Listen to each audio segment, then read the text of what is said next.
Ketika mereka sampai di tempat yang bernama Tengkorak, mereka menyalibkan Yesus di situ dan juga kedua orang penjahat itu. Yang seorang di sebelah kanannya dan yang lain di sebelah kirinya. Yesus berkata, "Ya Bapa, ampunilah mereka, sebab mereka tidak tahu apa yang mereka perbuat."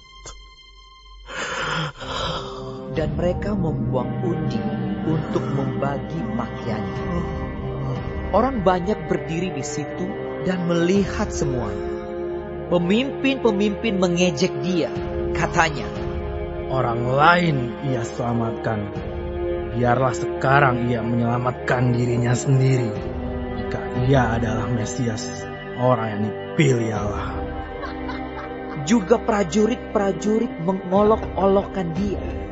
Mereka mengunjukkan anggur asam kepadanya dan berkata, "Jika engkau adalah raja orang Yahudi, selamatkanlah dirimu." Ada juga tulisan di atas kepalanya, "Inilah raja orang Yahudi." Seorang dari penjahat yang digantung itu menghujat dia, katanya, "Bukankah engkau adalah Kristus? Selamatkanlah dirimu dan kami." Tetapi yang seorang menegur dia, katanya, "Tidakkah engkau takut juga tidak kepada Allah, sedang engkau menerima hukuman yang sama? Kita memang selayaknya dihukum, sebab kita menerima balasan yang setimpal dengan perbuatan kita. Tetapi orang ini tidak berbuat sesuatu yang salah." Lalu ia berkata, "Yesus, ingatlah akan aku apabila engkau datang sebagai Raja." Kata Yesus kepadanya, "Aku berkata kepadamu, sesungguhnya hari ini juga engkau akan ada bersama-sama dengan aku di dalam Firdaus." Ketika itu, hari sudah kira-kira jam 12. Lalu kegelapan meliputi seluruh daerah itu sampai jam 3, sebab matahari tidak bersinar. Dan tabir bait suci terbelah dua. Lalu Yesus berseru dengan suara nyaring, "Ya Bapa, ke dalam tanganmu ku serahkan nyawaku." Dan sesudah berkata demikian, ia menyerahkan nyawanya.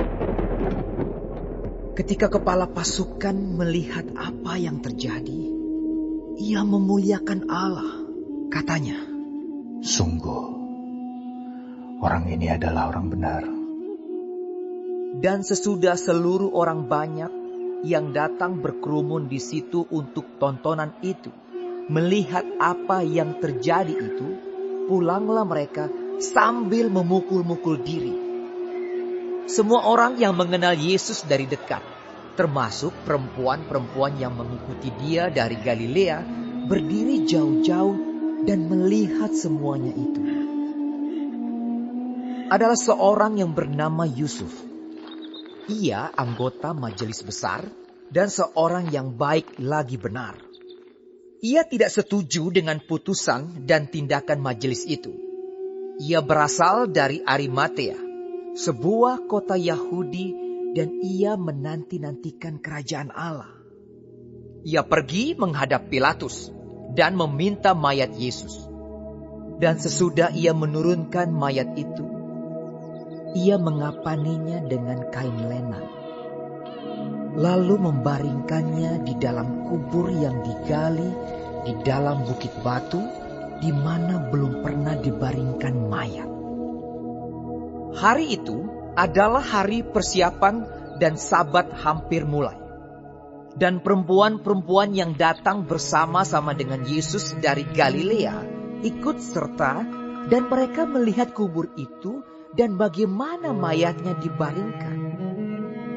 Dan setelah pulang, mereka menyediakan rempah-rempah dan minyak mur. Dan pada hari Sabat mereka beristirahat menurut hukum Taurat.